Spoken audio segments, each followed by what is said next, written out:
جی میں محمد مبارک قاسمی آپ لوگوں سے مخاطب ہوں، اور اس وقت میرے ساتھ ہیں معروف دانشور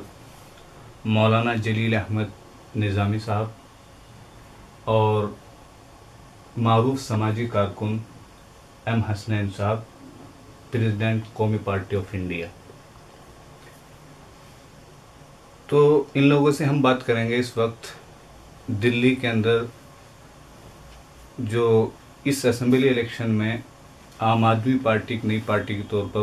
ابھر کر سامنے آئی ہے، اس سے جڑے کچھ سوالوں کے بارے میں۔ تو میں سب سے پہلے چلتا ہوں مولانا جلیل احمد نظامی کے پاس اور معلوم کرنا چاہتا ہوں کہ اس وقت دہلی کے اندر جو لگ بھگ 26 جنوری میں دسمبر میں اروند کیجریوال صاحب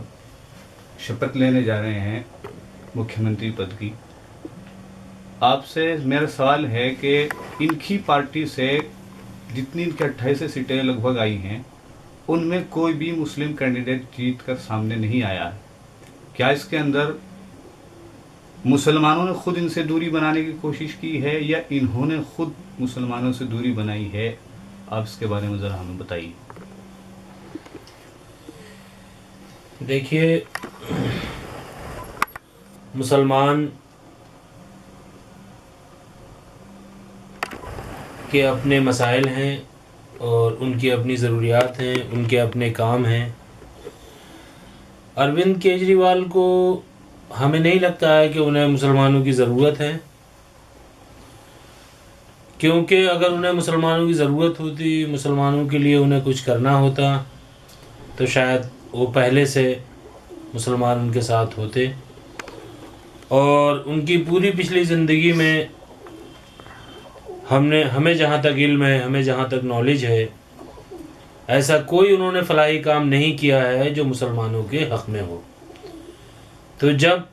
ان کی پچھلی زندگی میں کوئی کارنامہ، کوئی کام، کیونکہ وہ شروع سے اپنے آپ کو ایک سوشل ورکر کی حیثیت سے پبلک کے سامنے پیش کر رہے ہیں، تو کوئی ان کا کارنامہ ہمارے علم میں ایسا نہیں آیا آج تک کہ جو انہوں نے مسلمانوں کی فلاح و بہبود کے لیے کوئی کام کیا ہو۔ اگر ایسا کچھ ہوتا تو ہم ضرور ان کے ساتھ آج کھڑے ہوتے۔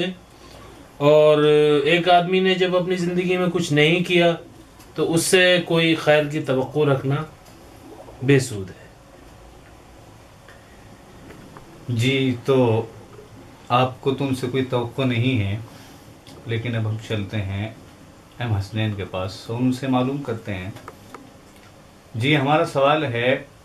کہ اروند کیجریوال جب اپنا ایجنڈا لے کے قوم کے سامنے گئے، پبلک کے سامنے آئے، تو ان کے ایجنڈے میں بہت سی ایسی چیزیں ہم نے نہیں دیکھی جو خاص کر مسلمانوں سے جڑی ہوں، جیسے دلی کے اندر بٹلہ ہاؤس کا معاملہ ہے یا اس طرح کے اور بھی دوسرے مسائل ہیں۔ تو کیا انہوں نے سوچ سمجھ کے اس چیز کو یہ لے کے چلے اور بالکل بہت مختصر سے معاملے ان کے سامنے رہے جن پہ بات کرتے گئے، اور اس طرح کے ایشوز جو کہ بہت ضروری بھی تھے؟ ایسا نہیں ہے کہ دلی کے اندر صرف اور صرف یہ ہندو جنتا ہی ہے، مسلم جنتا نہیں ہے۔ تو اس کے بارے میں آپ کی کیا رائے ہے کہ انہوں نے ایسا کیوں کیا؟ پچھلے 1 سال کے دوران اروند کیجریوال نے خود کو ایک چمتکاری نیتا کے طور پر پیش کرنے کی کوشش کی ہے، اور ان سے اختلاف رکھنے والے لوگ بھی اس بات کو مانتے ہیں کہ وہ اپنی کوشش میں بڑی حد تک کامیاب رہے۔ ان کا یہ ماننا تھا کہ مسلمان ایک بندھوا مزدور ہیں، کم از کم سیاسی بندھوا مزدور تو ہے ہی، اور جس طرح ابھی تک مختلف سیاسی پارٹیوں نے مسلمانوں کو ایک مزدور کے طور پر استعمال کیا ہے تو وہ بھی استعمال کر لیں گے، ایسا وہ سوچ کر چل رہے تھے۔ لیکن مسلمانوں نے ان کو اس الیکشن میں یہ بتا دیا ہے کہ اگر مسلم مسائل پر کوئی بات نہیں ہوگی تو وہ اپنا سمرتھن، اپنی حمایت ایک حد تک کسی بھی پارٹی کو دے سکتے ہیں۔ ٹھیک ہے، نیشنل لیول پہ جو تبدیلی آتی ہے مسلمان اس کے ساتھ ہوتے ہیں، انہیں ہونا بھی چاہیے، لیکن اس حد تک نہیں کہ وہ آپ کو ایبسلوٹ میجورٹی بنانے میں اپنی طرف سے کوئی مدد دیں۔ ویسے بھی اس تمام سیناریو کا جو سب سے حیرتناک پہلو ہے وہ یہ ہے کہ دلی کی سطح پر کیجریوال نے جو کانگریس کا آلٹرنیٹو بنا کر خود کو پیش کرنے کی کوشش کی ہے اس میں سرے سے کوئی مسلم مسئلہ شامل نہیں ہے. جیسا کہ آپ نے ابھی فرمایا کہ بھئی انہوں نے بٹلہ ہاؤس انکاؤنٹر کے سلسلے میں کوئی بیان نہیں دیا, تو انہوں نے اکبر آبادی مسجد کے سلسلے میں بھی کوئی بیان نہیں دیا. انہوں نے اپنے آپ کو مسلم ایشوز سے بالکل الگ رکھنے کی کوشش کی ہے. انہوں نے اردو کے سلسلے میں بھی کوئی بیان نہیں دیا ہے, کوئی قابل ذکر بیان. میرا مطلب یہ ہے روایتی طور پر تو بہت ساری باتیں لوگ کر ہی جاتے ہیں. وقف بورڈ کے سلسلے میں ان کا کوئی ایشورنس نہیں ہے. بھائی دلی میں آپ جانتے ہیں کہ شریمنی گردوارا پربندھک کمیٹی ہے, ایک نظام ادھر آپ دیکھتے ہیں, دوسرا نظام وقف بورڈ کی صورت میں آپ دیکھتے ہیں, دونوں میں زمین اور آسمان کا فرق ہے. آخر دلی وقف بورڈ کو شریمنی گردوارا پربندھک کمیٹی کے طرز پر منظم کیوں نہیں کیا جا سکتا؟ اس کے پیچھے وہ کون سی تکنیکی دشواریاں ہیں, وہ ایک بڑے راجنیتا کے طور پر ابھر کر سامنے ہیں. انہیں ان سوالوں کا جواب دینا چاہیے. جی, تو یہ تھے حسنین صاحب جو کہ دلی کے بارے میں بہت ساری چیزوں کے بارے میں آپ لوگوں سے چرچا کر رہے تھے اور بتا رہے تھے کہ کن کن چیزوں کے بارے میں جو کہ آواز اٹھانے کے لائق تھی, مدعا بنانے کے لائق تھی, انہوں نے مدعا نہیں بنایا. خیر, مولانا صاحب جیسا کہ انہوں نے تو مسلمانوں کی طرف بالکل توجہ نہیں دی کسی بھی معاملے میں, کہیں نہ کہیں اس میں مسلمانوں کا تو کوئی ایسا دوش نہیں ہے کہ انہوں نے بھی ان کی طرف چلنے کی کوشش نہیں کی اور ان کی پوری جو بھی یہ اپنا ایجنڈا لے کر سامنے آئے تھے اور مسلمانوں نے یہ محسوس ہی نہیں کیا کہ آخر ہمارے ساتھ ان کا کوئی تعلق نہیں ہے, ہمارے معاملات کے بارے میں کوئی تعلق نہیں ہے. تو اس کے بارے میں جیسا کہ آدمی ایک آواز اٹھاتا ہے, آدمی اپنی بات منوانے کی کوشش کرتا ہے, یہ اس طرح کی کوئی کوشش بھی دیکھنے میں نہیں آئی. تو اس میں آپ کیا کہنا چاہتے ہیں؟ ارے جناب قاسمی صاحب, یہ تو آپ کی عجیب بات ہو گئی کہ آپ کو ہماری کوئی سپورٹ ہی نہیں چاہیے, آپ کو ہماری ضرورت نہیں, ہم ویسے ہی تھالی میں سجائے اپنے کہ نہیں صاحب ہم آپ کے ساتھ ہیں. یہ تو بڑی جگہسائی والی بات آپ نے پوچھی. ایسا اگر ہم کرتے تو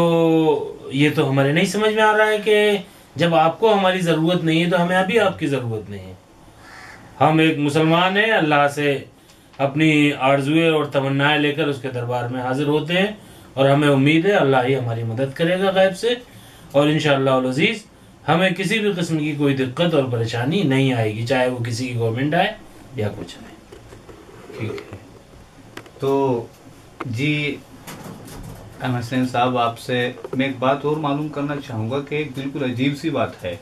کہ دلی کے اندر جو 5 کینڈیڈیٹ مسلم جیت کے آئے ہیں ان میں 8 میں سے 4 کینڈیڈیٹ مسلم ہیں اور 1 کینڈیڈیٹ جے ڈی یو کے ہیں. تو یہ کس طرح سے اس طرح کا معاملہ بنا کہ ادھر بی جے پی ہو یا عام آدمی پارٹی ہو, ادھر ایک بھی کینڈیڈیٹ جیت کے نہیں آیا, 4 کینڈیڈیٹ 8 میں سے ادھر جیت کر رہے ہیں, ادھر ایک شعیب اقبال صاحب جیت کر رہے ہیں. تو اس کے بارے میں آپ کیا رائے رکھتے ہیں؟ دیکھیے, کہیں نہ کہیں لوگوں کو یہ غلط فہمی ہے کہ کانگریس پارٹی اس کی وجہ سے ایک طرح سے مسلم سیاسی پارٹی بن کر رہ گئی ہے, چونکہ ان کے 8 نمائندے کامیاب ہوئے, 8 میں سے 4 مسلمان ہیں اور جے ڈی یو جو ہے وہ ان کا 1 نمائندہ کامیاب ہوا ہے اور وہ بھی مسلمان ہے. تو گویا یہ کہ جے ڈی یو جو ہے وہ 100% مسلم پارٹی ہے اور کانگریس پارٹی جو ہے وہ 50% مسلم پارٹی ہے. لیکن سچائی یہ ہے کہ اگر آپ کانگریس اور جے ڈی یو کے ان 5 مسلم کینڈیڈیٹس کے کیریکٹرسٹک پہ, ان کے اوصاف پہ نظر رکھیں گے تو پتہ چلے گا کہ یہ ہر دور میں سن 1993 سے لے کر آج تک اپنی پہچان اور اپنی قوت کے بلبوتے پہ چن کر آتے رہے ہیں اور اس میں پارٹی کا کوئی چمتکاری رول نہیں ہے. جیسے ڈاؤٹ کہ بھئی کانگریس کے کھاتے میں ان کی یہ کامیابی گئی ہے چونکہ وہ کانگریس سے منسلک رہے ہیں, لیکن وہ دوسرے ایم ایل ایز کی طرح کانگریس پر یا کسی پارٹی پر اس حد تک ڈپینڈ نہیں کرتے تھے جس طرح کے عام ایم ایل اے ڈپینڈ کرتے تھے, اور وہ یہ منظر آپ کو اس الیکشن میں بھی دیکھنے کو ملا ہے. کیجریوال صاحب طے کیے بیٹھے ہیں کہ وہ کامن ایجنڈے پہ الیکشن لڑیں گے اور کامن ایجنڈے پہ جیت کر دکھائیں گے. میں نہیں جانتا کہ انہوں نے انٹرنیشنل پالیٹکس کا کس حد تک مطالعہ کیا ہے, وہ RS تھے, ایک بڑے افسر تھے, لیکن انٹرنیشنل پالیٹکس میں ایک چیز ہوتی ہے جسے ہم مائنارٹیز کا ریزرویشن کہتے ہیں, یعنی دنیا کے کسی بھی خطے میں رہنے والی کوئی بھی اقلیت, اس کے اپنے کچھ خوف ہوتے ہیں, اس کے اپنے کچھ تحفظات ہوتے ہیں. جی. وہ کامن مسائل پہ دوسروں کے ساتھ چلتی تو ضرور ہے، لیکن اس کی اپنی ایک الگ پہچان ہوتی ہے، اس کے اپنے کچھ الگ مسائل ہوتے ہیں، اور اپنے الگ مسائل پر وہ متعلقہ حکومتوں سے کچھ خاص قسم کا سلوک چاہتی ہے۔ ہندوستانی مسلمان میں بالکل الگ ہیں۔ ساری دنیا میں 3 طرح کی منارٹیز ہوتی ہیں، ایک ریشل منارٹی ہوتی ہے، ایک ریلیجس منارٹی ہوتی ہے، ایک لنگوسٹک منارٹی ہوتی ہے، اور تینوں کے خدشات کو دور کرنے کی ذمہ داری اس ملک کی حکومت کی ہوتی ہے، اور وہ وقتاً فوقتاً اس کا جائزہ لینے کی کوشش بھی کرتی ہے اور اس پر اپنی پالیسیوں کا اعلان بھی کرتی ہے۔ بدقسمتی سے اس بار ایسا ہوا ہے، آپ کہہ سکتے ہیں کہ دائیں بازو کی پارٹی ہے بھاجپا، اسے مسلمانوں سے کیا لینا دینا ہو سکتا ہے، جی لیکن اس میں کوئی شک نہیں کہ قومی سطح پر ایک پارٹی کی حیثیت سے کانگریس پارٹی نے ہمیشہ مسلمانوں کے مسئلے پر کم از کم اپنا ایجنڈا کھلا رکھا تھا۔ جی جی بھلے انہوں نے کوئی کام نہیں کیا، اس میں کوئی شک نہیں، انہوں نے کوئی بھی کام نہیں کیا، اور اس کے شاکی مسلمان ہمیشہ رہے، لیکن کم از کم ان کے پاس ایک ایجنڈا تو تھا۔ دوسری نامنہاد سیکولر سیاسی پارٹیوں کی طرح ان کے پاس ایک ایجنڈا تھا، اور ان کے پاس بھی تھا، مگر یہ پہلی پارٹی منظر عام پر آئی ہے جو خود کو کانگریس کی مخالف بھی بتاتی ہے، بھاجپا کی مخالف بھی بتاتی ہے۔ بھاجپا کی جو فرقہ وارانہ پالیسی ہے اس کے خلاف بھی اس کا ایجنڈا ہے، اور کانگریس کی جو پالیسی ہے اس کی وی وی آئی پی کلچر پر بیسڈ جو پالیسی ہے اس کے خلاف بھی خود کو بتاتی ہے۔ لیکن ملک کی سب سے بڑی اقلیت ہے مسلمان، ان کے سلسلے میں اس کی جانب سے کوئی بھی نیشنل لیول پر یا دلی کے اسٹیٹ لیول پر کسی بھی پالیسی کا، کسی بھی حکمت عملی کا، کسی بھی سوچ کا دور دور تک نام و نشان نہیں ہے۔ آپ بتائیے کیا مسلمان اتنی آسانی سے گجرات کے فرقہ وارانہ دنگوں کو بھول سکتے ہیں؟ کیا مسلمان بابری مسجد کے تعمیر نو کے وعدے کو بھلا سکتے ہیں؟ کیا مسلمان آرٹیکل 370 پہ کوئی سمجھوتا کر سکتے ہیں؟ کیا ہندوستان کے مسلمان آرٹیکل 44 یعنی یونیفارم سول کوڈ کے اجرا کو برداشت کر سکتے ہیں؟ یہ 4 اتنے بڑے سلگتے ہوئے مسائل ہیں۔ ایک شخص جو ہندوستان کی وزارت عظمیٰ کے خواب دیکھ رہا ہے اور جس کا یہ دعویٰ ہے کہ اس کی پارٹی جو ہے وہ ہندوستان کو چلا سکتی ہے، دلی میں انقلاب برپا کر سکتی ہے، اور اس کے ایجنڈے پہ مسلمانوں کا کوئی مسئلہ ہی نہ ہو، یہ کتنی عجیب و غریب بات ہے۔ تو خیر ایک بات اور میں آپ سے معلوم کرنا چاہوں گا، چند لفظوں میں آپ اسے بیان کر دیں کہ اس وقت جو کانگریس نے اسے وہ غیر مشروط ہو یا شرطوں کے ساتھ ہو جو سمرتھن دیا ہے، کیا اس سمرتھن کی بنیاد پہ آپ کو لگتا ہے کہ یہ 5 سال لگاتار حکومت کر سکتا ہے، اور جتنے بھی اس نے وعدے کیے تھے دلی کی جنتا سے، کیا ان وعدوں کو یہ پورا کر سکتا ہے؟ آپ کو کیا لگتا ہے؟ سیاسی موقع پرستی کی یہ بدترین مثال ہے، بدترین مثال، اس سے بری مثال نہیں ہو سکتی۔ آپ جس پارٹی کو گالی دیتے رہے، جس پارٹی کی مذمت کرتے رہے،